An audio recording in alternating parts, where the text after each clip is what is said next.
Sculptra is a filler that is made out of poly-L-lactic acid, which is the same substance that some of our dissolvable suture is made out of. So Sculptra is a great filler for adding volume to deep areas. In other words, it's not a good filler to add volume to your lips or anything around your mouth. I find it is really best to add volume to your cheeks and areas where we can put the filler very deep.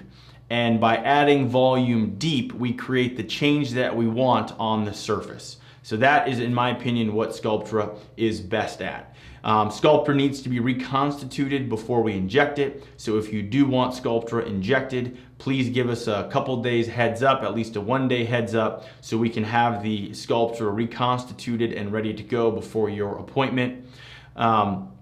Sculptra lasts approximately 2 years. It's highly debated, but it lasts longer than most of the hyaluronic acid fillers, but it is not as permanent as a silicone implant or fat grafting. And like I said, my favorite place to use Sculptra is in the cheeks to add volume to the cheeks.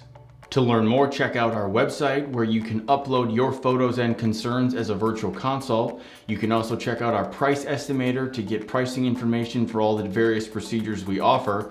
And finally, if you'd like to have your questions answered on a future podcast or Q&A video session like this, please leave a message on our SpeakPipe. You can go to our blog page and our SpeakPipe is located there. Thanks for listening.